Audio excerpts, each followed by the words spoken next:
Boa tarde, né, a todas, todos e todas.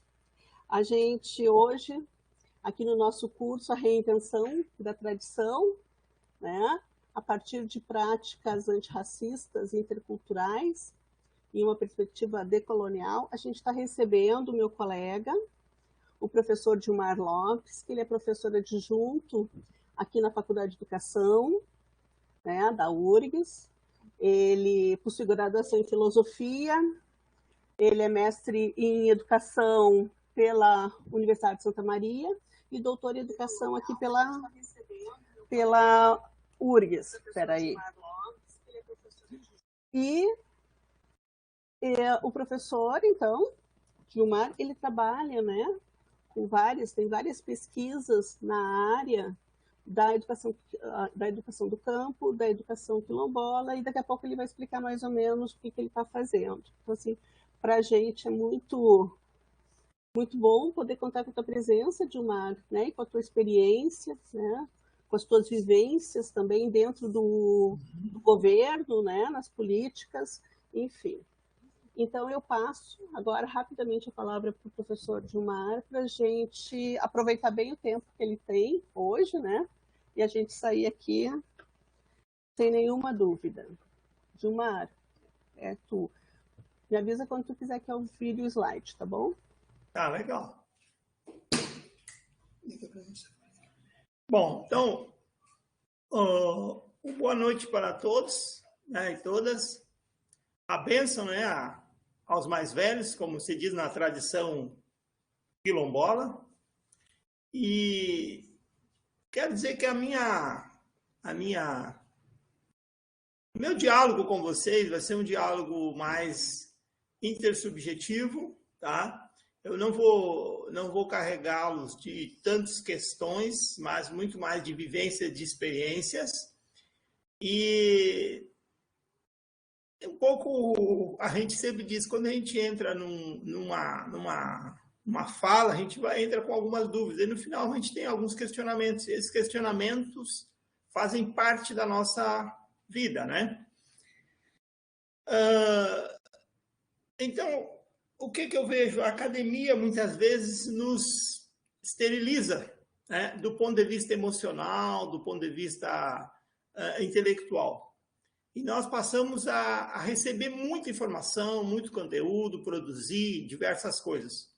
E nós, muitas vezes, esquecemos do outro lado, que é a conexão, né, com as experiências, com as vivências, né? Então, é isso que nós queremos, a minha fala vai nessa direção.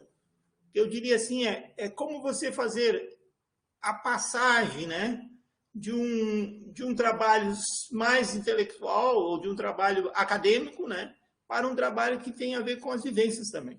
Então, a minha formação, em termos de comunidades quilombola, ela me levou a fazer vários processos, né, a descobrir várias práticas.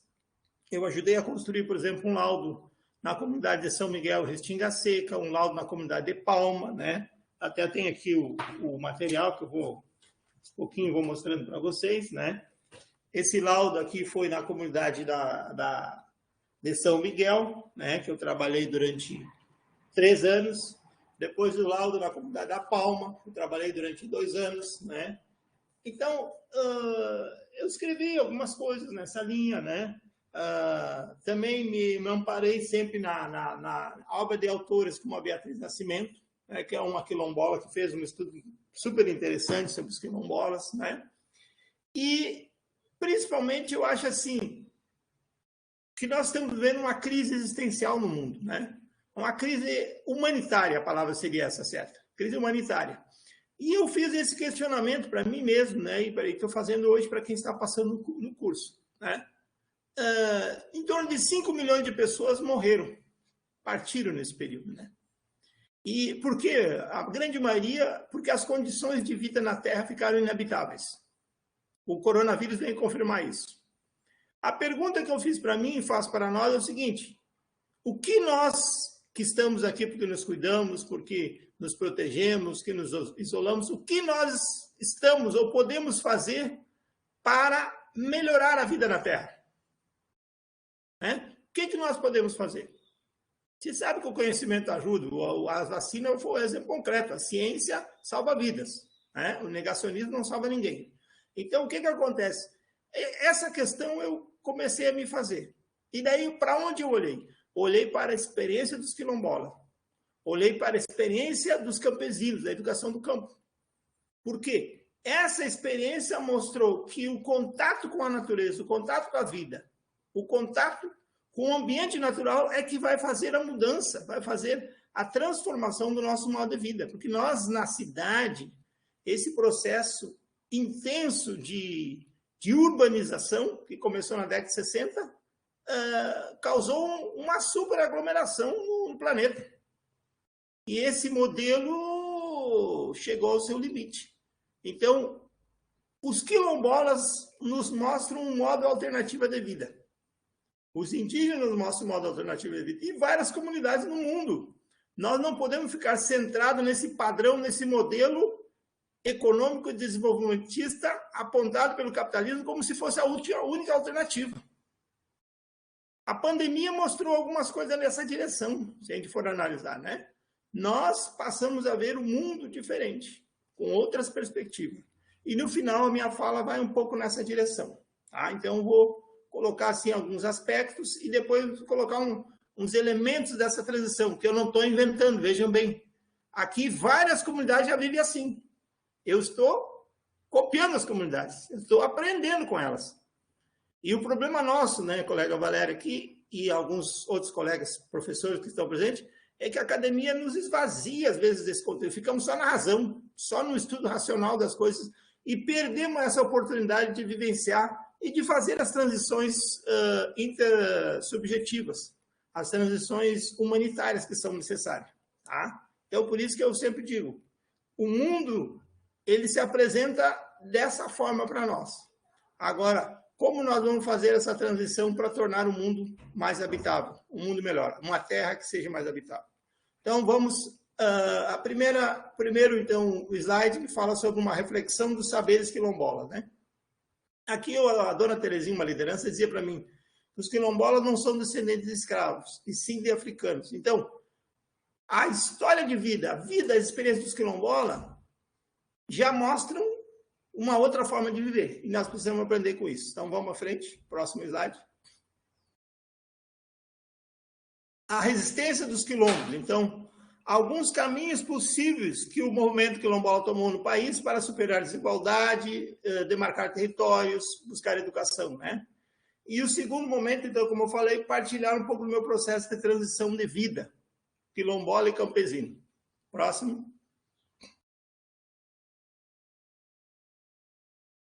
Aqui tem um aprendizado muito significativo que eu aprendi numa fala do Nego Bispo, que é um quilombola do Piauí, né? Que ele diz o seguinte, eu acho fantástica essa metáfora que eu digo, ninguém entende o rio porque vivenciou sua enchente. Eu só conheço o rio pela sua nascente. A enchente é passageira, pode vir ou não, mas enquanto tiver nascente, haverá rios. Olha que fantástica essa sabedoria. Enquanto houver nascentes, haverá rio. A enchente ela é passageira, né? Então, o que está nos chamando a atenção? Que a natureza é o nosso ponto de origem. A vida das águas é o nosso ponto de origem. E não simplesmente as catástrofes, as enchentes, né?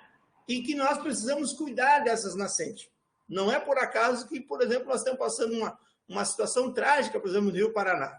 Porque o agronegócio tomou conta das terras do Cerrado, várias regiões do Cerrado, destruiu a terra do Cerrado, e o Cerrado, ele, pelo seu modo próprio de vida, ele tem as raízes mais profundas e, portanto, produzem mais nascentes. E essas nascentes foram tornadas todas plantações de soja. O resultado disso, não está correndo água, né, para o Rio Paraná. Então, nós temos, assim, coisas absurdas que estamos vendo. Resultado desse modelo de desenvolvimento que nós temos no mundo, no país, que é um modelo da monocultura.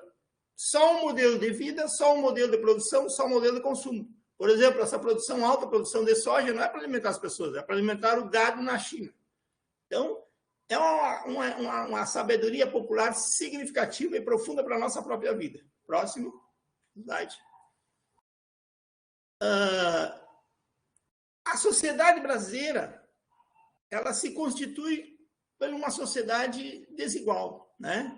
Caracterizada por diversas diásporas, onde diversos grupos étnicos, né? Indígenas, africanos, asiáticos, principalmente os indígenas, que são os povos originários, já estavam aqui, tem uma sabedoria fantástica, né? Se alguém tiver a oportunidade de ver o filme, o documentário A Última Floresta, né?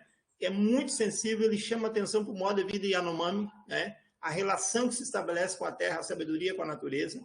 Os africanos que não pediram para vir, né? Que foram forçados a estar no nosso país, mas que trouxeram toda uma cultura, todo um saber, um modo de vida, e que nós precisamos aprender com isso. O resultado dessa sociedade colonial vai resultar em uma concentração de renda com base na Casa Grande e na Senzala, né? Com base na sesmaria e nos desapropriados, né?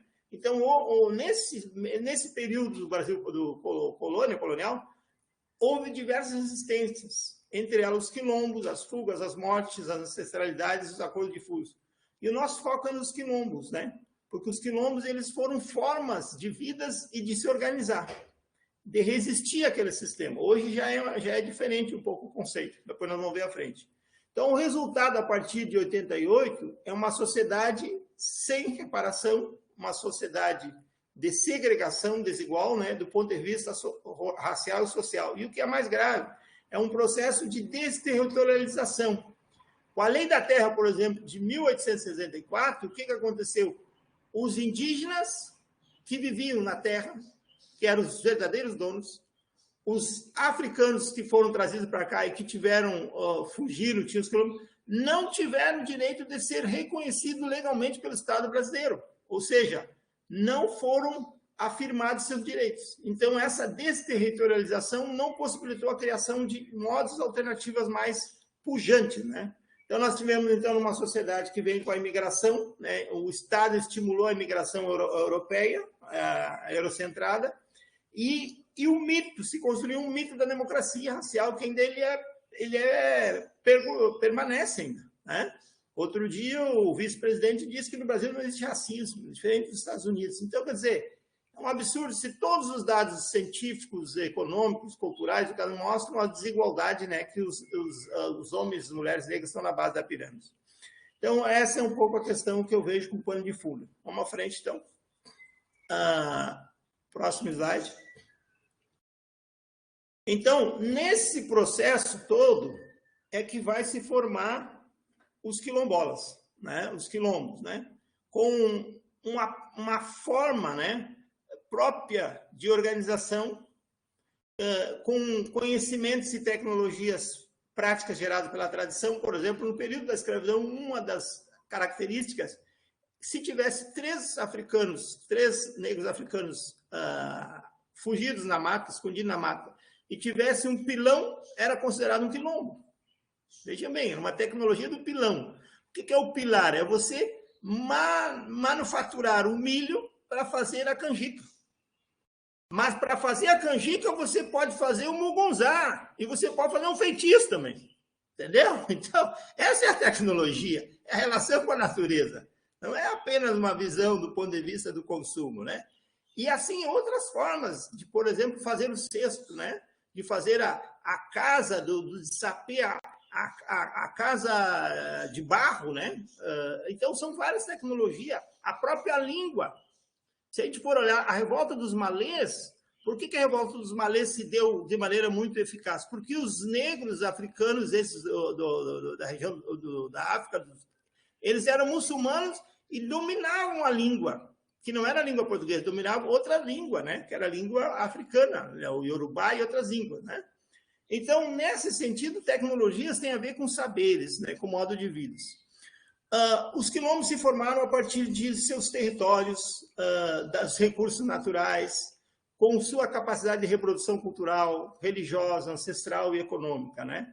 E, por fim, ela é definido a partir do decreto 4887, que define, que articula, que monta, que dá os parâmetros, né?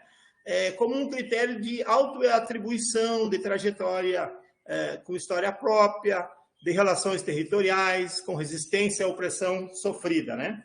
E aqui eu vou contar rapidinho para vocês uma história que eu aprendi quando eu estava fazendo a minha tese com os quilombos lá da São Miguel, né?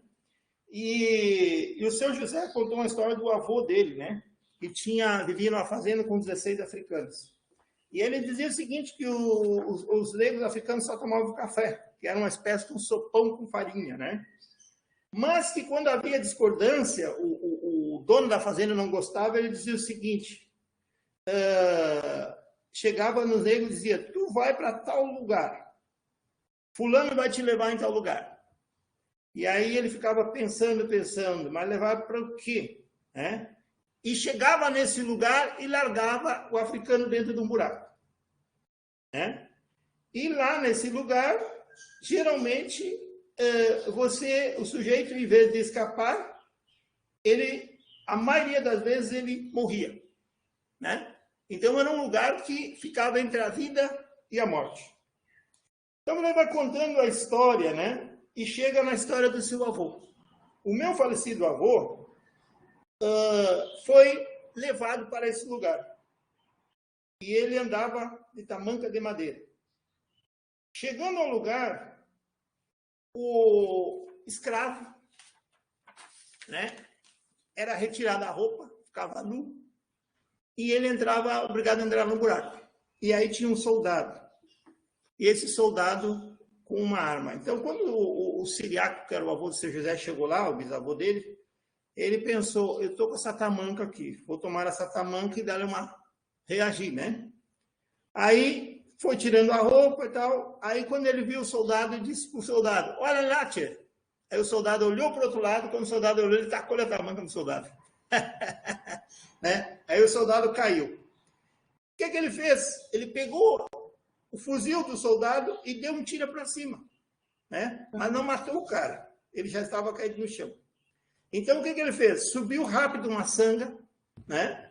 E só ouvia a conversa do soldado vindo atrás. E já não ouvia mais nada. Ele saiu correndo devagarzinho e foi indo em frente. E foi saindo, caminhando a noite inteira. E no outro dia ele saiu numa outra fazenda, né? Que cuidava de animais. Aí ele começou a gritar e a barulhar para um sujeito, para um homem. O homem veio e perguntou o que ele queria. Aí ele contou que ele tinha escapado. Aí ele disse, eu vou buscar uma roupa para ti, esse sujeito. Foi na casa e trouxe roupa para ele. E aí ele perguntou, o que você quer? Ele disse, eu não quero voltar mais para o mato. Eu quero trabalhar. Aí ele foi acolhido na fazenda e foi trabalhar e cuidar da vida do gado. Então, vejam bem, o que eu quero comentar com isso? São modos de resistência, de organização, de vida que se tem nessas comunidades. E que esses modos são próprios. Né? Eles se organizam a partir dos territórios, a partir dos saberes. A dona Terezinha, uma outra liderança quilombola, me contou o seguinte, no quilombo dos Martimianos, também na região de Restinga Seca, que nesse quilombo, as mulheres não podiam subir nos cavalos, né? Por quê? Pois é, porque os homens, né, achavam que os cavalos eram muito chucros e muito bravos para as mulheres. Então, um dia, o esposo dela, o companheiro dela, disse, olha, Terezinha, tu leva esse cavalo aí para dar banho lá, para tomar água lá na beira do rio. Lá. E ela pensou, mas cuida, né? O cara disse para ela, o companheiro, cuida que esse cavalo é brabo, ele não pode subir nesse cavalo brabo aí. Aí ela foi em direção ao rio. Aí chegando lá, tinha umas ervas no meio do caminho, ela lembrou que a mãe dela tinha ensinado ela a benzer. Aí ela foi lá, né? Pegou aquela água do rio, aquelas ervas, tudo, foi conversando com o cavalo e tal, bababá, e foi alisando o cavalo, e quando veio dentro do rio, né? O cavalo dentro do rio, quem já sabe, um cavalo dentro de uma água, de um poço, de um açude, né? Ela montou no cavalo. Montou no cavalo e saiu bem faceira, tranquila do rio, né? Aí chegou em casa, o marido, o companheiro dela, mas, Terezinha, tu é louca, Terezinha, levantou as mãos para cima, né? Mas quem está montado nesse cavalo chuco bravo, mulher? E ela disse, não, eu fui com ele até o rio, cheguei lá, conversei com ele, e ele deixou montar nele. Mas como é que tu fez isso, mulher? Mas tu não tá vendo aqui, ó, eu tô com as ervas na mão, arruda e outras ervas aqui que eu passei no cavalo. Esse cavalo tá benzido, pode ficar tranquilo que ele tá manso. Acalmou o cavalo e... Exatamente. Então, essas sabedorias, né, que são simbólicas, mas que são muito profundas, é que vão constituir esse território, é que vão formar os territórios quilombolas, né? Então, a gente aprende também. A natureza, ela tem os seus espíritos, tem as suas ervas, tem as suas dinâmicas, né? Que a gente precisa aprender com ela. Próximo vídeo, próximo slide. Vamos agora um pouquinho mais à frente. Nesse? Então, aqui eu já coloquei mais ou menos para vocês alguns livros que eu pesquisei, que eu olhei, que me acompanham no decorrer da minha trajetória, né? Esse aí, principalmente do Abdias Nascimento e do Nego Bispo, né? Que eu falei que é um quilombola muito interessante, muito inteligente, ele tem um modo diferente de abordar a educação quilombola. A metáfora que eu usei lá na frente, ele não parte daquele princípio que nós partimos da escravização, da colonização. Ele parte muito mais dessa ideia de existe um saber já construído na comunidade que a gente não precisa ficar reconstruindo novamente, né? A Nilma Gomes, né, que ajudou a construir as diretrizes, e a Gilvânia também, com a liderança quilombola aí do Nordeste, do Conceição das Crioulas. Vamos à frente, então, um pouquinho? Uhum. Aqui a base teórica continuamos. Então, a crítica que os quilombolas fazem, esses intelectuais, é que esse modelo de desenvolvimento capitalista, né, do capitalismo e das instituições, como eu falei, da própria universidade, que não possui limites, levou uma ameaça da vida na Terra. Né? Está levando essa ameaça. E essa ameaça, na verdade, ela se dá pela seguinte forma, só para a gente ter uma ideia. Nós consumimos 1,5 terra por ano. Então, o que é a Terra? A Terra é um organismo vivo. A Terra tem vida, né? Em todas as suas dimensões, materiais, espirituais, biológicas, minerais, etc. E nós, o que nós estamos fazendo? Nós estamos destruindo, nós não temos mais para onde correr, nós não temos limite da Terra onde ela não está ocupada. Então, não é por acaso que esses vírus andam por aí e que outros vírus poderão vir. Né? Como a gente está vendo agora, essa nova vertente, nova variante, né, da África e essa quarta onda na Europa. Então, mostra o quê? Que esse modelo de desenvolvimento, esse modelo que nós temos, ele chegou no seu limite. Então, nós não podemos mais achar que estamos caminhando para uma sociedade que vai ser tranquila. Não, vai ser muito mais tempestade, muito mais catástrofe, né? E daí, o que eu quero chamar a atenção? Pode perguntar, Valéria. Filmar, eu não sei se tu conhece o James Lovelock, que desenvolveu a teoria de Gaia, né? De que a Terra é um organismo vivo. E ele, em 2000, ele pegou e lançou um livro, né, que se chamava Vingança de Gaia, né? Perfeito. Porque ele diz que nós já passamos do tempo, né, em que a gente poderia, por exemplo, compensar a nossa pegada ecológica, né? Isso aí. E que agora vem a revanche, porque ele fala uma coisa que eu acho bem interessante, ele diz assim, ó, não é o mundo que vai acabar. O que agride o mundo é que vai acabar. Ou seja, nós. Isso aí, perfeito. Tanto que nós estamos vivendo a era do antropoceno. O ser humano, ele é o diabólico, ele é o destruidor da natureza e esse modelo não temos saídas, né? Então, por outro lado, também o ser humano é o único que pode reconstituir alguma coisa, pelo menos, né? Repensar esse modelo, tá? Então, dentro dessa linha que você bem colocou, nós temos hoje uma construção que você já deve ter visto com o professor Alain, né? A questão de uma nova cosmologia, né? Que está dentro dessa linha que a colega Valéria falou, de ver a Terra como um grande organismo vivo, né? Porque uma primeira ideia que nós tínhamos de universo, né? De onde vem o universo, como ele se constitui, né?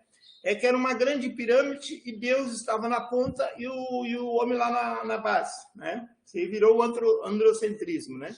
O segundo modelo que nós tivemos numa cosmologia moderna foi a partir do Descartes, do Bacon, do Kepler, né? Onde o ser humano era o mestre e o dono da natureza. E esse modelo ainda muita gente pensa assim, muitos colegas nossos de ciência, a Valéria sabe disso, eles pensam dessa forma, não consideram os saberes tradicionais, saberes espirituais, é só a ciência, ciência, ciência, ciência que é o único modelo de conhecimento, né?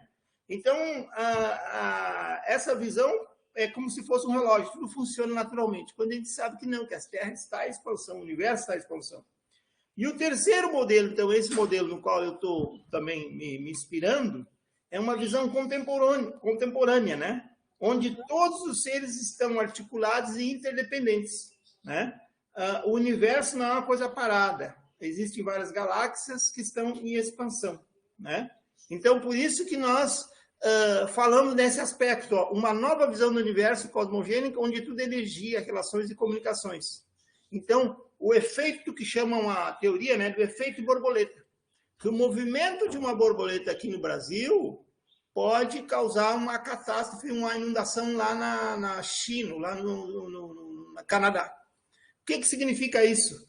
Que nós estamos em constante inter-relação.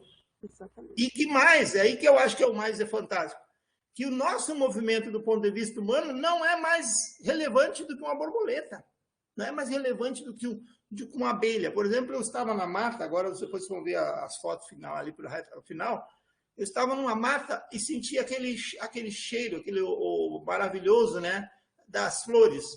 Eu cheguei próximo, tinha mais de 20 abelhas degustando aquele néctar. E o que essas abelhas estão fazendo? Produzindo mel e replantando aquela plantinha, né? Levando tudo, né? Exatamente. Então eu pensei comigo, eu aqui observador. Essas abelhas são milhares de vezes mais relevantes do que eu nesse contexto. Eu estou aqui mais atrapalhando. Não é isso, Valéria? É bem verdade. E eu lembro que eu estava em Roraima, a gente foi para o interior da floresta com a mestra Catarina e o Chacon, e a gente foi, eu e ele chegamos num lugar onde tinha aquelas abelhinhas que enroscam no nosso cabelo, e a gente saiu correndo. E a mestra ficou lá parada, olhando, nós dois correndo, apavorados da abelha, né? E aí, quando a gente se acalmou, tiramos do cabelo aquela coisa, e ela veio rindo, né? Porque ela disse, gente, era só vocês ficarem parados, tranquilos. Mas é isso, né? Eu acho que a gente, assim, não conhece, né? E aí a gente interpreta tudo a partir do nosso olhar, né? Exatamente. A gente não para olhar o contexto, né? Porque, ora, se a gente fosse um pouquinho esperto, a gente ia olhar a mestra Catarina lá, tranquila, sem abelha, a gente ia entender alguma coisa, né? Perfeito. Mas não conseguimos na hora, né? Depois, bom, agora virou anedota, mas assim, foi um... Mas essa ideia é um pouco que eu chamo também da teoria dos jogos. Nessa teoria dos jogos, todo mundo tem que compartilhar os saberes, o aprendizado, né? E ninguém é mais importante do que ninguém. Estamos todos no mesma perspectiva, né? Na mesma relação. Então, deixamos de ser o centro e passamos a ter uma visão mais holística, né? Integral do universo das coisas. Então, o Quilombo hoje, a minha experiência está mostrando isso, que o Quilombo é um espaço comunitário, né? No sentido da luta, do reconhecimento, aí como pessoa e como cidadã, né? Uma forma de estar no mundo, né? Pautado pela junção dos saberes, do corpo, do intelecto e do coração. Um pensador já dizia que essa passagem do intelecto, né, da razão para o coração, é uma passagem mais longa que nós temos, né? Porque nós somos muito racionalistas, né? Estamos muito dentro dessa concepção eurocentrada, né? Quando a gente deveria abandonar isso e tentar entender mais o mundo a partir da concepção dos povos originários, povos tradicionais, né? Então, o Quilombo hoje habita em nós como um território epistêmico elaborado a partir de experiências, vivências, valores civilizatórios, culturais. Uma perspectiva do mundo e de pesquisa. Então, é uma vivência, é você se deixar encharcar por essa experiência, né? Se deixar levar por essa experiência. Então, a transição desses saberes né, acadêmicos aos saberes da vida quilombola. E nessa transição a gente se dá por conta, como diz aquele poema, você é filho do universo, irmão das estrelas e árvores, e você merece estar aqui. Então nós merecemos estar aqui. Agora, a pergunta que fica, qual é a nossa missão? Se partirmos mais de 5 milhões, o que nós faremos para melhorar a vida na Terra? O que nós podemos fazer? Então vamos um passo à frente agora.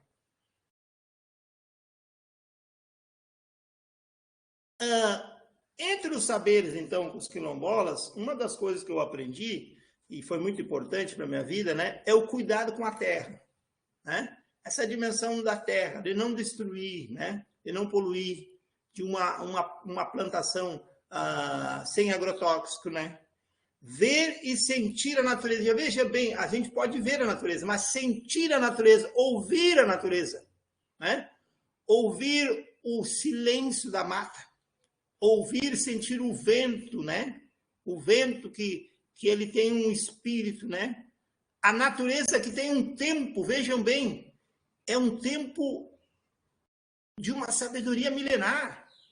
Se nós conseguirmos seguir o tempo do sol e da lua, das plantas, é um tempo mais leve, é um tempo mais curtido, é um tempo mais vivido, né? Então, a natureza com seus espíritos, com suas energias, né, das águas, das ervas, da terra, nos fortalece e torna a vida humana, vamos dizer assim, habitável. Porque qual é o grande desafio que nós estamos vivendo hoje, nesse momento? É da saúde mental. É a saúde mental. E se a gente não achar esse subterfúgio na arte, na natureza, no contato com a vida, nós também adoecemos. E nós temos vários colegas, a Valéria sabe. Tem colegas da UFSM, colega minha, que pirou, simplesmente pirou da batatinha. Foi para Pinel, entendeu? Porque entrou nesse mundo só de academia e acaba pirando. Então, o cuidado com a vida, o cuidado... bem isso aí. O cuidado na defesa da vida como algo biocêntrico. Então, a vida estar no centro. E não o lucro, não a competição, né? Outra coisa que eu aprendi com os quilombolas, a partilha das roças. A partilha das roças. Eu estou voltando para o campo, por exemplo, eu não estou plantando aipim, mas meu vizinho plantou aipim. O que nós combinamos? Eu vou lá e vou dar uma mão para ele. Eu vou passar um dia com a enxada roçando lá, limpando o aipim dele, mas depois eu posso colher o aipim dele. Bem tranquilo, sabe? Agora outro vizinho vai partilhar... eu partilho, por exemplo, a área com outro parceiro, né? Tu vai partilhando a produção, né? Isso é muito importante. Então, os quilombolas faziam muito isso, o roçado ser dividido, a colheita ser coletiva e solidária. Então, eu aprendi também agora na pandemia, os quilombos que moram no campo passaram dificuldade, mas não passaram fome. Porque eles têm um pedaço de terra para plantar. Né? E o quilombo na cidade, que é o quilombo urbano, que não tem espaço nenhum, muitos passando necessidade.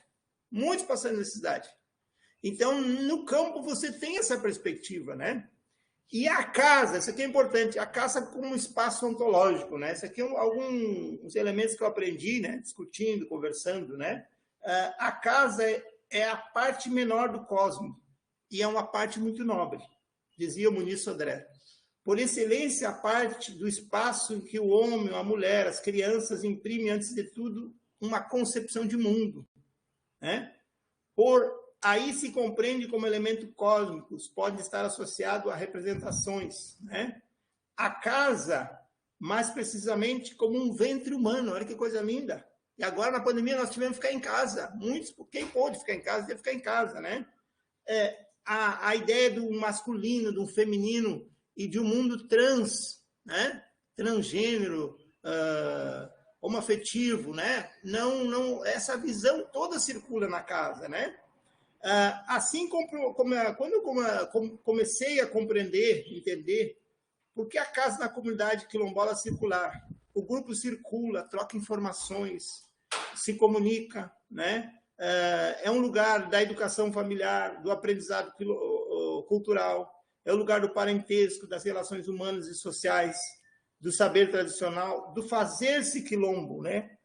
uma liderança dizia para mim, na casa que nós somos e a partir daqui nós podemos saber e fazer. A partir da casa nós podemos saber e fazer, né? As práticas sociais e ambientais que se dão na casa, no território, vão para a escola na vivência em sociedade, né? Outra dimensão da casa, a história do circular, da roda, né? A roda, como diz o Martim da Vila, é para rodar na gira, né? Da vida que roda. Olha a roda, olha a roda. A roda é para rodar na gira. Da vida que roda, ciranda que roda, né? Então, a casa, as histórias, né, como um espaço de autodescrição, chamaria de autodescrição dos saberes e dos fazeres quilombolas, né? Quando eu estava, não agora, já faz tempo, quando eu estava escrevendo, eu elaborei uma pequena poesia sobre a roda, né? Que diz o seguinte, chama-se roda de conversa, né? Que é um outro saber que tem nas comunidades, né? A roda de conversa é o silêncio, é muitas vezes o esquecimento. Mas a ordem, segundo Paulo Freire, é recriar, imaginar e dialogar. A roda pelos antepassados, a memória da ancestralidade falando. Roda que cria novas estratégias. Roda de conversa, roda de capoeira, as rodas da indignação. Uma roda que busca liberdade nos quilombos e na plantação. É o movimento da educação na roda de saberes, a partir do pão. Muitas vezes uma rota de fuga, imaginação. São espaços de participação e o princípio da democracia. Roda que gira é a bênção. É religar o universo ancestral à sabedoria dos anciãos. Equilíbrio, justiça e realização. É arte, é dança, é canção. São corpos em movimentos. A fé na vida, muitas vezes religião. É africana, é indígena. Enfim, a roda é da vida que deixa a vida me levar. É liberdade. É o som da igualdade. É oração. A roda pode ser Bará, Xangô, Iansã, Oxalá, Ogum, Chapanã. Oxum, Iemanjá, Odá, Oiá, Obá. Todos juntos na sabedoria do Ifá. Em equilíbrio, numa homenagem ao Botalá. É a formação, é a rua dos amigos, é a roda que faz o mundo girar. Então, vejam bem. Axé! Muito bom, muito linda. Isso aí eu escrevi quando eu estava fazendo a minha tese de doutorado, né? Então, é um momento que se chama de autopoeses, né? Que a gente vai se reconstituindo também do ponto de vista humano, né? De não ficar muito assim naquele nível alto só de racionalismo, né? Sim, o sentir, né? O sentir, exatamente, os sentidos, essa é a palavra. Com certeza. É os sentidos, exatamente isso aí. Por isso que a gente está falando, está conversando, né? Não numa linha fechada, né? Dessa ideia da cartesiana, né? Do penso, mas é do sentir, exatamente isso aí, né? Então, o lugar de uma civilidade humana diferenciado, o espaço, o território quilombola, né? Um modo de ser, de produzir e consumir, né? Produzir, é consumir para aquilo que é necessário, para aquilo que você pode trocar, pode se relacionar, né? São as histórias do seu José, do seu João, da dona Terezinha, da dona Zilá, do seu Adélio, né? A dona Zilá e o Adélio, duas pessoas que criaram mais de 10 filhos, depois adotaram mais uns 3 ou 4, e que sempre ensinaram, né, os valores civilizatórios, né? Da convivência entre a irmandade, né, do trabalho, da partilha, né? Então, são coisas que nós aprendemos lá junto com os quilombolas. Próximo agora. Deixa eu passar. Que lindo. Então, aqui, ó, a imagem do território. Cortaram um pouco a imagem do território. Então, aqui um pouco essa ideia que eu falei para vocês, que eu estou tentando fazer essa passagem, né? E a passagem, você sabe que ela não é tão simples, né? A passagem é sempre desafiadora, né? Mas os dois fatores principais para mim são a pandemia, que eu falei para vocês, né, que a pandemia me fez repensar alguns valores, e a outra é o mundo do campo, né? De retomar esses valores do campo, né? Nós temos no curso de educação do campo, e às vezes a gente faz um estudo e não consegue perceber a profundidade dessas questões, né? Então, a pandemia agora, por exemplo, mostrou que quem teve uma vida mais campesina não é que foi mais tranquila, mas conseguiu respirar melhor. E nós, né, Valéria, que estamos na cidade superhabitada, é terrível. A gente não conseguia nem conversar com o vizinho, né? Não sei como é que fosse aí. Sim, e aí a gente vê também, assim, como a gente depende de tecnologia, como a gente depende, né, desse processo de industrialização que quando eles... Nós não temos para onde correr nas cidades, né? Exatamente. Então, quando tu demonstrou ali os princípios civilizatórios dos quilombolas, né? Uhum. Tu vê, assim, que toda essa vinculação deles com o território produz vida. Exatamente. Mesmo quando você está no meio de uma pandemia, lá se tem vida. Né? Se tem alimento, se tem presença, se tem outro tipo, né? Outra qualidade de vida. Outra qualidade de vida. Né? Exatamente, isso aí. Então, aqui, vejam bem, daí o que nós fizemos junto com vizinhos, aqui um amigo meu, nós fizemos essa imersão uma volta, uma espécie de uma volta para o campo, né? O território do campo. Então, a gente fez uma aquisição solidária, né, entre 2, 3 parceiros e fomos habitar nesse lugar próximo, é uma área ambiental, né? Na verdade, a nossa área não é ambiental, a nossa área é mais distante, mas a gente faz as incursões próximas. Então, qual é o nosso papel aí, né? É muito mais de cuidar da natureza, né? De cuidar das plantas, né? E de acompanhar esses processos de cuidado com a própria vida, né? Então, aí nós temos na imagem esquerda, né, uma foto da floresta, e dentro dessa foto vocês vão observar que tem uns cogumelo rosa. Por que eu trouxe cogumelo rosa? Esse cogumelo rosa tem um significado científico, né? Ou mesmo nas árvores, vocês podem ver as árvores que têm algumas manchas rosas. Isso significa que o ambiente, né, a natureza aqui, ele tem um ar limpo, um ar que ele é ecologicamente limpo. Então, veja que coisa linda, né? Esse aspecto... é um aviso. Isso, é um aviso, exatamente.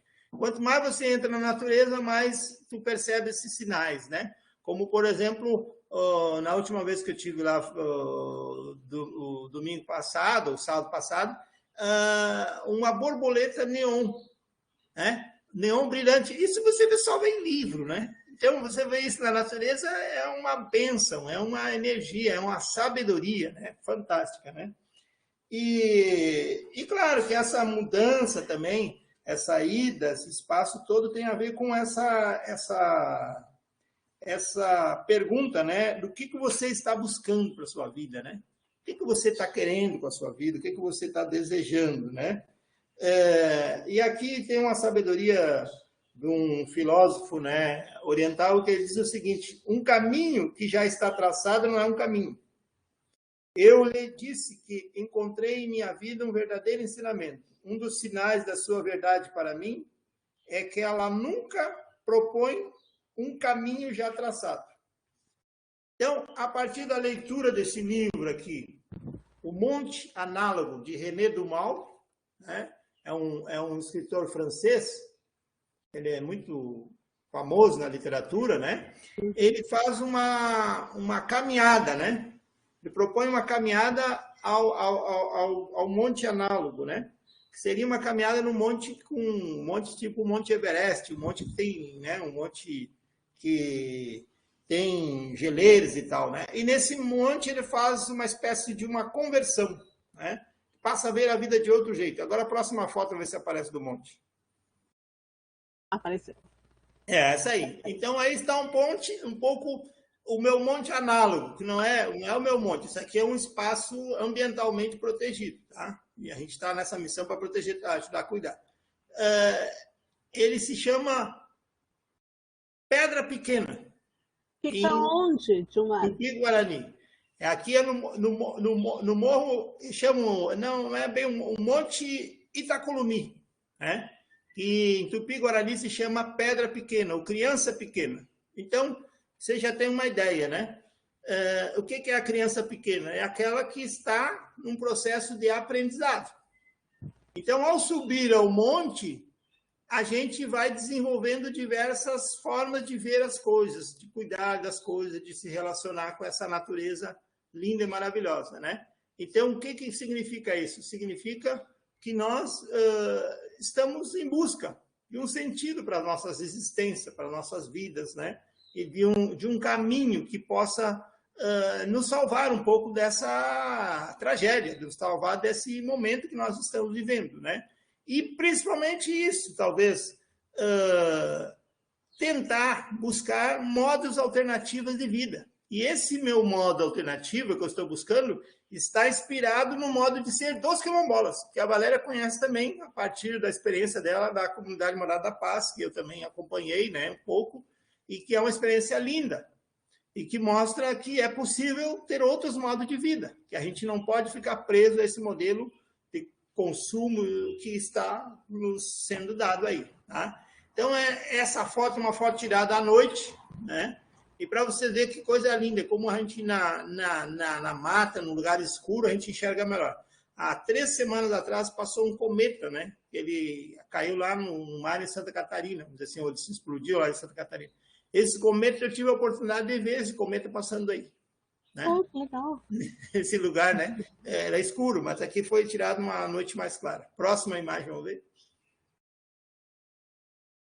E aqui tem 2 nascentes, então aí que vocês estão vendo, aquilo que diz o bispo, né? O bispo lá, o intelectual quilombola na Piauí.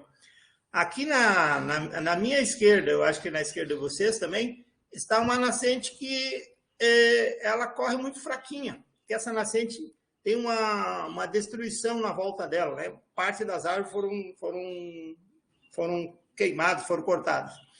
E a sua direita, que está correndo ali a água, você é uma nascente dentro da mata.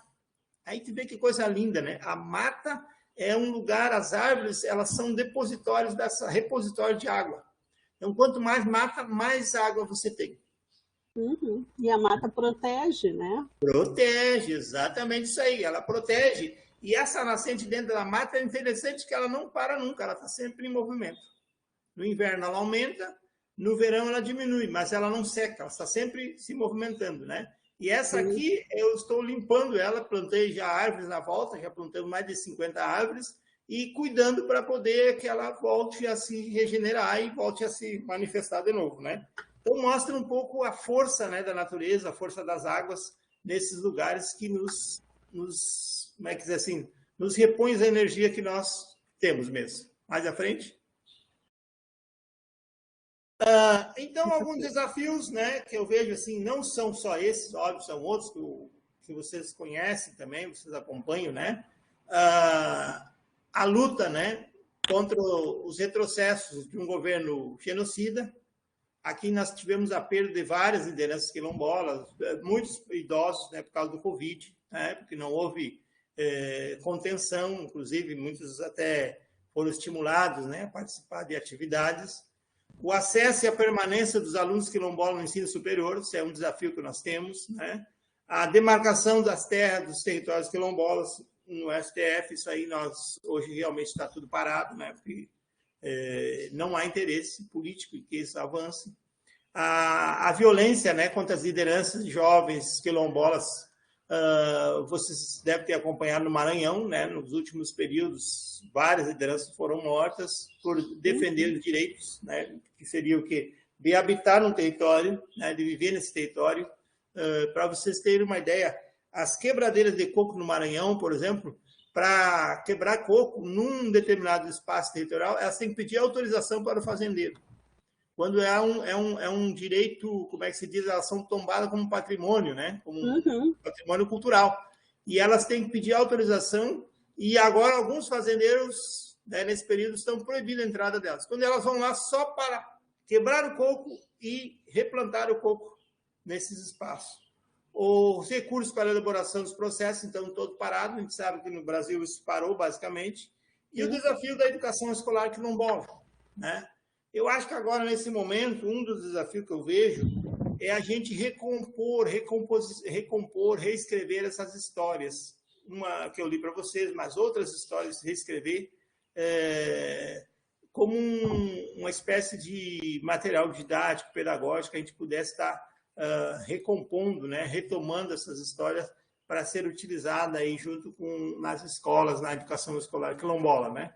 Porque a gente sabe que o período que nós estamos passando é um período de auto-introspecção, né? Um período que nós olhamos para dentro. E para nós, enquanto intelectuais, pesquisadores, esse é um período de autodescrição. Nós precisamos escrever sobre isso. E para escrever sobre isso, nós precisamos ouvir essas histórias, né? Sentar com essas lideranças, né? E depois socializar um pouco essa experiência de um Brasil mais profundo, de um Brasil mais desigual, né? Mas que é um Brasil rico culturalmente e que tem um modo de vida, como a gente vem falando desde o início, que serve como inspiração e como uma alternativa para pensar um Brasil quilombola, né? Um Brasil indígena, um Brasil quilombola, um Brasil feminista, né? Um Brasil aimara, né? Um Brasil dos Yanomamis, um Brasil do bem viver, né? Um Brasil onde, né? Onde a gente não esteja o lucro acima de tudo, mas que esteja a cooperação. Agora nós vimos na pandemia as dificuldades de muitas pessoas de comer, de ser solidários, né? Sermos solidários, partilhar aquilo que nós temos, e tudo os quilombolas nos ensinam. Então, sair dessa linha de conforto, né, que nós muitas vezes vivemos, e entrar nessa linha de partilha, nessa linha de pensar e de viver. Como eu volto àquela pergunta, aqueles que foram não porque deviam alguma coisa, foram porque alguma coisa aconteceu, muitos, a maioria por causa do vírus. E os que ficaram, o que nós podemos fazer? O próximo slide, eu acho que está terminando já. Terminando. Deixa eu ver. Aqui foi uma foto, né, que é retirada quando foi feita a legislação que aprovava o marco temporal, né, da demarcação dos territórios quilombolas e territórios indígenas, né?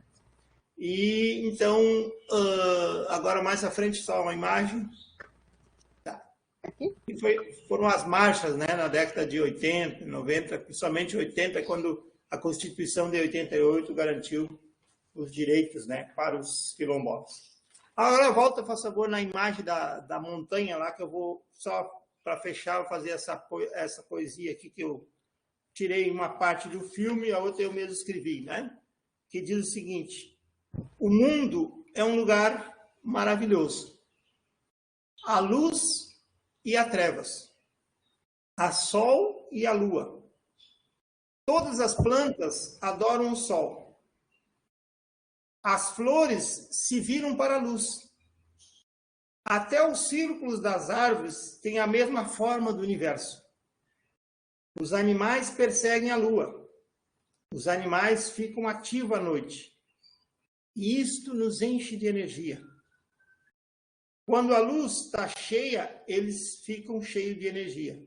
Também somos animais, como um traço do sol em nossos olhos. Isto nos torna sábios e fortes. Por isso, eu acredito na força das águas, na energia do sol, na força da luz da lua, e confio na energia das plantas. Eu acredito no milagre da vida na Terra, na vida que nasce no choro de uma criança, na vida que mostra-se pelas estrelas do universo, na força e na sabedoria das abelhas que nos dão o mel, no poder das folhas. Eu tenho fé no presente, mas acredito que nós podemos mudar o nosso futuro para ter uma vida melhor aqui na Terra. Seria isso, então. Muito obrigado por essa oportunidade. À minha disposição. Obrigada, Dilmar. Nossa, a tua fala veio cheio de aprendizagens, né? E a gente está aqui anotando as coisas que vem chegando, né? E a primeira questão é quando tu fala da vivência, né? A vivência como uma categoria para entender o modo, né, como os quilombolas se educam e educam as crianças, né? Então, que é a partir da vivência dentro do território deles, né? E aí isso subverte a sala de aula, né? É verdade. Né? Porque daí amplia a concepção de escola. Eu lembro que tu acompanhaste, né? Tu foi o professor orientador nessa da Yaxodã, né? No Tempo Comunidade, fosse tu e a Conceição. E eu lembro que se teve uma discussão que se chegou, né, lá, que o quilombo inteiro, todo o quilombo é uma escola, é um espaço educativo, né? E, portanto, eles não viam necessidade, ao formar a escola, a IPLAE, né, de criar uma casinha, um espaço, né, restrito a aquilo é a escola. Não, tudo é escola. Porque todo o espaço eles estão aprendendo a partir daquilo que eles vivem cotidianamente. Então, eles sabem para que eles precisam aprender matemática, né? Eles sabem a questão dos recursos hídricos e tudo. E eu me lembro que quando o Pedro defendeu o TCC, né, ele levou a questão dos recursos hídricos e os pitocos mostraram para ele que cada uma daquelas águas que estavam no ciclo das águas, né, pertencia a um orixá. Ah, que lindo, né? Pois é, e essa questão da vivência, né, que você trouxe é muito importante, né, para a gente poder entender. E quando tu comentaste ali, né, que o centro é na vida, né? Então, isso aí já muda o paradigma, né? Muda, exatamente. Essa é a ideia. Essa é a ideia, é isso aí. Talvez seja por isso que a educação escolar quilombola não consiga, né, se concretizar assim, nos moldes que ela foi sonhada e pensada, e que está ali dentro das diretrizes, né? Isso. Porque isso. Ela fala de uma outra coisa que não tem, que a gente não tem aqui, por exemplo. Eu acho que isso que você colocou na minha tese também, eu cheguei um pouco eu tive essa dúvida, né? No início, seguinte, eu vou para a escola buscar educação quilombola ou eu vou para o território? E primeiro eu fui para a escola, né? Faz parte do aprendizado. E aí na escola o que eu vi? Eu vi os currículos, eu vi a questão do livro didático, a formação dos professores e tal, né? Aquela estrutura mais fechada. Quando eu fui para o território, daí que eu fui ver o modo de vida, o modo de ser, o modo de saber, o modo de aprender, o modo de viver. Então, talvez essa é a questão, a gente olhar mais para o território e menos para o espaço instituído. Esse é o nosso desafio. Eu acho que é isso mesmo, né? Porque ali também, quando tu traz, né, que como os princípios, né, os princípios civilizatórios do quilombo, né, que é a oralidade como transmissão de conhecimento, né? A roda como essa hierarquia circular, né, em que todo mundo fala, mas se tem o respeito tanto aos mais novos quanto aos mais velhos, né? E essa coisa também da natureza como divindade, né? Essa questão da formação, né? Isso eles me deixaram bem entendido. Isso. A formação é a formação ontológica, a formação do ser. É o ser humano, é formar o ser quilombola, né? Esse ser tem que saber enfrentar, viver nesse mundo. E não é só um conhecimento baseado em lógica, matemática, linguística, tecnologia, mas que passa por essa dimensão. E eu vejo que essa dimensão do ser é que está faltando hoje. A gente tem assim acesso a milhões de informações e aquilo que é fundamental, que é o ser humano, que é formar novos jeitos de se viver, nós estamos perdidos nesse contexto. Né? Estamos perdidos. Eu acho que por isso que é importante, né, os cursos como o da educação do campo, né, e aqui na universidade eu participei esse semestre daquela interdisciplina que é Encontros de Saberes, e que se traz os mestres para dar aula aqui na universidade, e aí a gente vê que realmente é exatamente o que tu falou, assim, é uma outra cosmologia, é um outro modo de pensar, é um outro sistema de pensamento, né? E que não cabe tu dizer, conhecimento menor, não, é um outro tipo de conhecimento porque está em outro paradigma. Isso.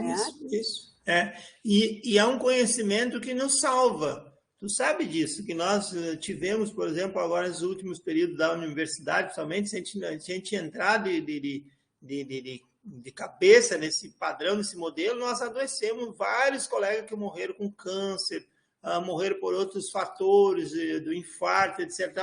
Porque não conseguiram sair dessa visão, vamos dizer assim, linear, racionalista, né? E aí, quando vê, a pessoa adoece. Né? E a vida é muito mais cheia de sentidos. Essa é a questão.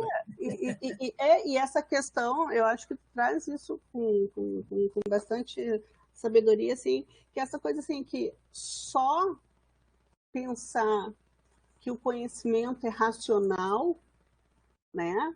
Só validar um tipo de conhecimento não faz sentido. Porque filósofo, né, que trabalha com lógica, não sei o quê, isso não faz sentido, né? Porque assim a gente tem várias civilizações, né? E a africana é uma civilização, né?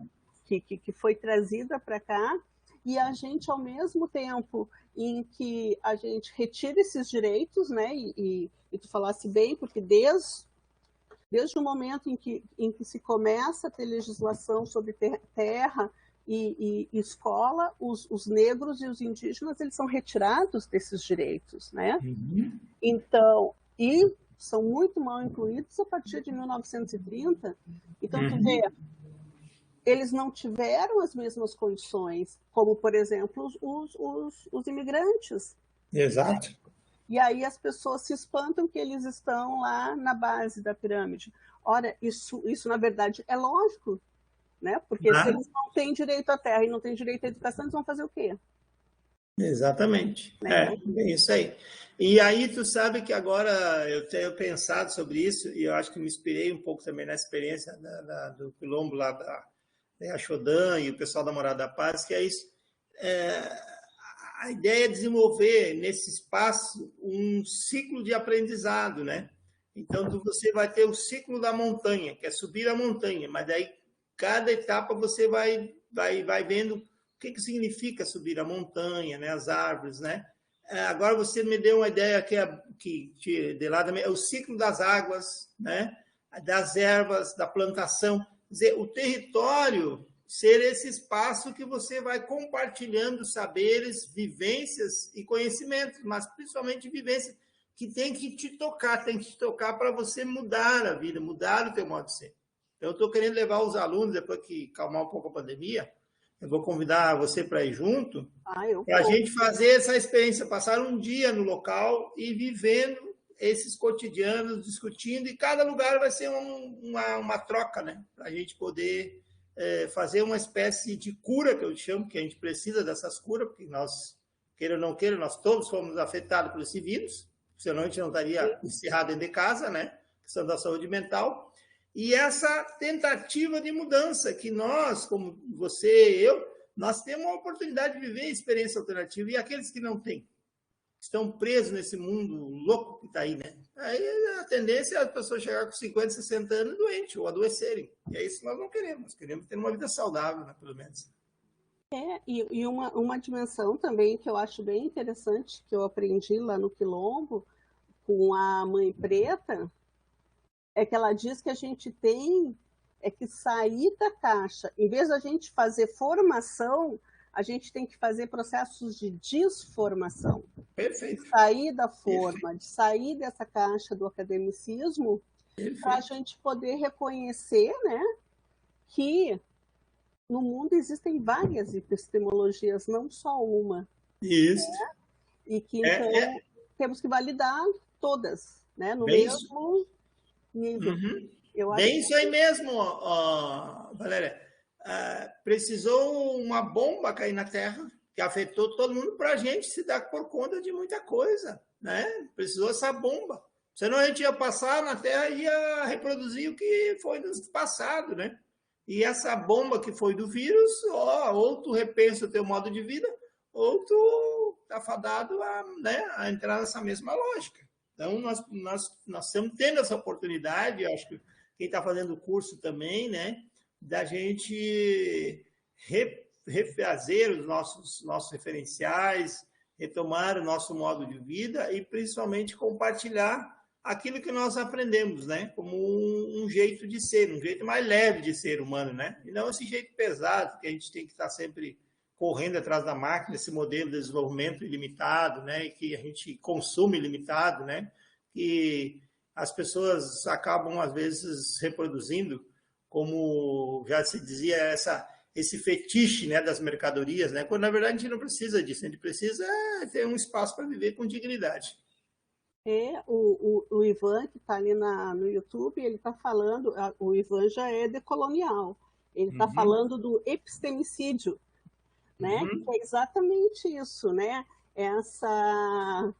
esse paradigma eurocentrado, ele acaba com todos os outros conhecimentos, né? Ele anula e aniquila todos os seres que não querem se organizar a partir do consumo. Eu sou porque consumo. Né? Não é porque eu estou aqui, não. É porque eu consumo. Então, isso nega. Por isso que a gente tem, né? Que são antipessoas, né? Os indígenas, os negros, os pobres, de modo geral, né? Eles acabam, assim, não valendo nada porque eles não consomem. Um dia eu estava ouvindo o Leonardo Boff, e aí, então, ele falou uma coisa que eu achei muito, muito sensível, porque ele diz assim, esse pessoal não são os excluídos, porque para ser excluído, primeiro tu tinha que ter sido incluído. Tu só é excluído quando tu tá dentro e alguém te põe para fora. Então eles não são excluídos, eles são irrelevantes porque eles não consomem. Exatamente. Né? Então isso aí é muito interessante porque pensar e escrever, por exemplo, sobre esses modos de vida, são aqueles povos que estão agarrados na terra, né? Eles constroem o conhecimento com seus corpos, né? Como eu contei da Dona Terezinha, né? Que ela se utiliza da natureza para fazer uma benzedura, né? Para ter um conhecimento. Aquilo ali faz parte da sua vida, faz parte do seu modo de vida. E a ciência, ela acabou, muitas vezes, considerando, como tu bem disseste, só esse conhecimento que é legitimado na academia, né? Que é feito por um pesquisador. E não busca pensar essas alternativas. Mas agora nós chegamos no limite, agora nós estamos na tragédia. Então, na tragédia, ou nós achamos alternativas, ou nós acabamos também sendo consumidos por ela. Né? Então, acho que é nesse sentido que nós precisamos reconstruir, construir, né, essas epistemologias a partir dos povos, né, que foram, como tu diz, jogados para fora do sistema, né? Não são incluídos, são jogados para fora do sistema. Eles não são nem excluídos, né? Porque eles não consomem. E agora que tu estava falando de novas formas, né, de conviver com os saberes, eu lembro de uma experiência que eu acho que foi com o Alan Brito, que ele fez o observatório, né? Não é observatório, é aquele que a gente vê as estrelas, como é que se chama? Ah, sim, que tem aquela luneta, sabe? Não é Luna, né? Não é como é que é? Eu sei lá. Enfim, ele fez lá no Quilombo, e no projeto as Minas nas Ciências, né, que eram as gurias, as meninas, que estavam Uhum. produzindo ciência. E foi bem interessante que ele mostrou que quando a gente olha o céu, né, eu, por exemplo, tu já deve ser diferente, mas assim, quando eu olho o céu, a gente vê o Cruzeiro do Sul, a gente vê as Três Marias. Uhum. Quando tu vai no Quilombo e eles olham os céus, são outras constelações, são outras as histórias. Aí, quando tu vai lá na escola indígena, onde que a Maíra trabalha, né? Até com a Uhum. Pindomirim, aí que lá também tem um observatório para as estrelas, os indígenas olham para aquelas estrelas, os guaranis, e eles veem uma terceira, Constelação, cosmologia. exatamente, né? Outras histórias. Então, assim, o ideal seria que a gente pudesse viver num mundo que todas essas histórias pudessem conviver e circular, né? Porque quanta coisa bonita a gente perde porque a gente não olha para o lado, né? E reconhece outros tipos de conhecimento como legítimos. Né? Uhum. Eu sempre me lembro dessa história porque eu pensei, gente, realmente, assim, é só tu olhar para o céu e dependendo de É, quem olha para o céu, é uma cosmologia totalmente diferente, né? exatamente. É. Dentro desses saberes, por exemplo, eu me lembro do meu pai, que ele morou para fora, para o campo, todas as plantações sempre eram regidas pelo sol e pela lua. É lua minguante, planta tal coisa, não planta isso, né? É lua crescente, planta isso. E agora, quando eu fui fazer a mudança, olha só a sabedoria do quilombola, do seu Adélio Adoraslá, que eu vinha de Santa Maria para Porto Alegre. Ele disse para mim, Gilmar, tu não faz a mudança na linha minguante. Eu disse, mas por que, seu Adélio? A linha minguante é uma linha onde não vai haver um crescimento para a tua vida. Então, tu vai fazer uma mudança para te ter uma vida mais saudável, ver outras coisas, né? Para te ter outros elementos tal. Faz na lua crescente ou lua cheia. Tu vê? Eu segui esse Ó, saber aí. né? Mas é isso. Porque tem uma sabedoria. Quando tu falasse lá da, né, da senhorinha que benzeu o cavalo, Dona Terezinha. e isso, a primeira vez que eu fui num assentamento de reforma agrária, também tinha uma senhora lá que ela benzia a horta dela. E só a horta dela não tinha bichinho, lagartinha, comendo as alfaces. A dos outros sempre tinha. E aí eu fui junto com o pessoal que era da agro, da veterinária, né? A gente era um grupo. Aqui nos projetos de extensão da URGS, era o projeto Convivência, em 1997. Aham. Aí fui lá ver a horta que não tinha lagartinha comendo a planta. E ela dele benzer, benzer, benzer, benzer, benzer, benzer. E ela disse, mas não pode esquecer o tocinho aqui da. Ela tinha plantado uma outra planta bem pertinho, e aí os bichinhos iam comer lá na planta e não vinham no alface. Aí a gente pensou, cara, como é que pode? Mas é claro, é o conhecimento das plantas, né? Exato, Tu exato. benze, mas tu também ajuda, né? Tu É, contribui, dá tu uma sabe, comidinha isso, pro. sabe que eu fiz uma experiência muito boa. O meu colega, que já tem o sítiozinho dele mais tempo, ele limpou tudo e plantou as frutíferas, né? E as plantas e as formigas bateram, né? Aí o que eu disse para ele? Mas isso aí é o seguinte, funciona assim, ó, o conhecimento da agrofloresta. Eu plantei tudo na beira da floresta. Nem uma formiga foi lá comer minhas frutíferas, né? Eu disse para ele, ó, essa é a sabedoria. Sim, são essas aprendizagens, né? Uh, e eu acho assim que para a gente fechar, né, a Uhum. nossa prosa, eu queria falar contigo de uma. Quando tu falou do quilombo, eu lembrei de duas frases que eu acho que tem tudo a ver com o que você falou. A primeira eu ouvi de uma liderança quilombola aqui de Porto Alegre, um quilombo urbano, que ele disse, né, que ele ouviu de um rapper, de alguém, agora eu não sei de quem que ele ouviu, mas ele que trouxe essa frase, que ele diz assim, que toda periferia é um quilombo. Uhum. E aí, agora, na semana passada, quando a gente estava, né, no rebuliço lá do dia 20 de novembro, eu li em algum lugar que todo corpo negro é um quilombo. Né? Interessante. E aí tu traz aquela ideia do aquilombamento do Abdias, né, Isso, Nascimento, que é esse ímpeto, né, de se isso, aquilombar, de resistir, de fazer isso, realmente que as periferias sejam um quilombo, porque os corpos negros estão lá. isso, isso. É bem o que a Beatriz Nascimento trabalha, né? Esse conceito de o corpo negro tornar-se um quilombo, né? Ou de aquilombar-se, de ser um espaço da resistência, das lutas pelos direitos, né? E também é um espaço insurgente, né? A gente não aceitar esse modelo, né, que está dado como único e criar formas, jeitos alternativos, né, de se viver.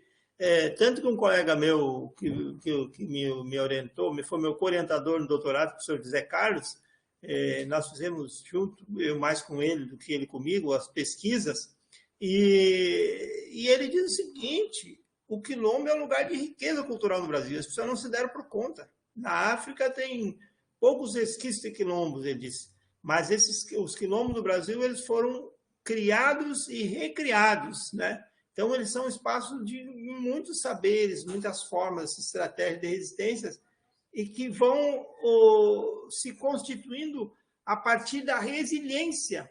Imagina sobreviver a 350 anos de violência, que foi esse país, né, na escravidão extremamente violenta.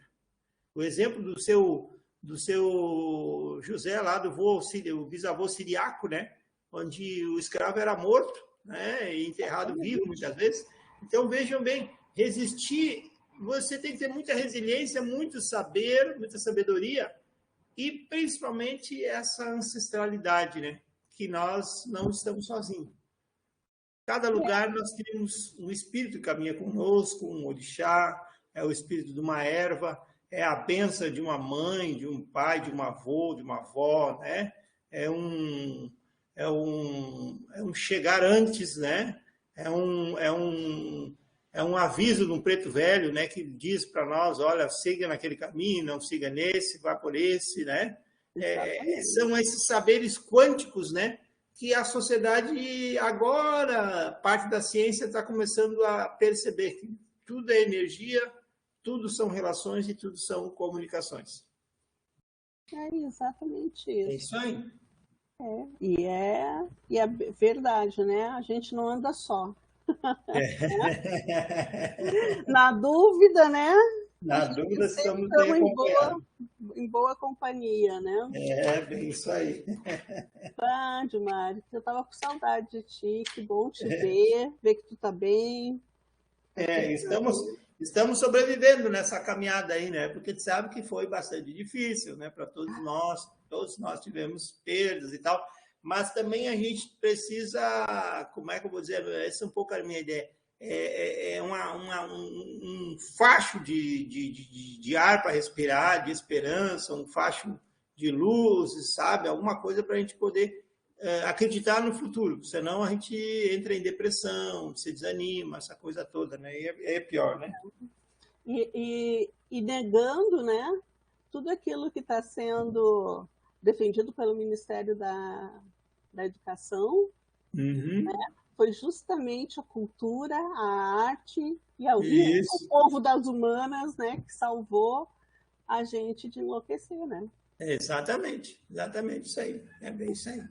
Aonde a gente estaria sem a música, né, sem a literatura, Sem a natureza, sem a sem o natureza, contato, né, sem com tudo. esses ambientes saudáveis e de cura, né? Com Saudáveis e de certeza. cura. Então, Gilmar, Seria isso nós aí. vamos encerrando agora, né? Nós já estamos no nosso tempo, mas eu quero te agradecer muito, né, pela tua presença, pelas tuas palavras, pelos teus ensinamentos.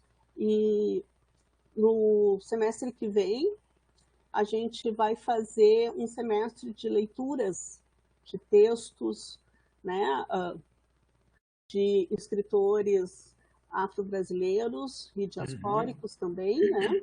E eu já te convido de antemão, né, para tu voltar, porque esse é um projeto que a gente está fazendo, Gilmar, junto com a Rede de Cultura Popular de Roraima. Nós estamos fazendo um projeto que chama Conexão Norte-Sul. Então, eles trazem os mestres e as mestras da cultura popular de Roraima e nós trazemos os nossos e fazemos essa troca. É um processo muito lindo que a gente está vivendo. Que legal! Sim. Tudo via multimídias, assim. Foi uma das coisas que a pandemia também nos trouxe, né? Proporcionou, né? Essa possibilidade de a gente se conectar de uma outra forma, né? É claro que é preferível uma presença, um belo abraço, uma conversa Sim. junto com um cafezinho, mas, assim, também salvou o nosso dia, né? A gente verdade. poder falar com essas pessoas. Então, assim, eu quero te agradecer bastante. Quando tu quiseres, tu volta, né? Não, e daqui a pouco a gente se bate ali na FACED, né? Porque eu acho que a partir de janeiro a gente já está meio que voltando, né? Exatamente. Fico agradecido aí pelo convite e eu quero dizer assim um pouco, depois me dar um feedback, se estamos no caminho certo, quer dizer, nós sair um pouco desse intelectualismo, né, e ir um pouco mais para as vivências, para as experiências, né, para tentar respirar um pouco nesse momento da história que nós estamos passando. Valeu muito, te agradeço, um abraço para o Pedro e para vocês todos que estão nos assistindo. Então tá, muito obrigada, Edmar. E vocês também que estão nos assistindo, muito obrigada pela presença. Aliás, anotem, né, o nome de vocês na lista de presença, porque a gente tem, na semana que vem, é nosso último encontro antes das férias. E vai ser com a professora Gladys, que é nossa colega aqui também na FACED, que vai falar sobre os marcos normativos da educação para as relações étnicas raciais. A gente vai fechar, né, com chave de ouro, trazendo 2 grandes professores da FACED que trabalham, né, com a ERER, com a educação quilombola e com a educação do campo. Então, boa noite a todas, todos e todos, e a gente vai se vendo, né, na sequência na próxima semana para o nosso último encontro, tá bom? Abraços, fiquem bem, fiquem em casa.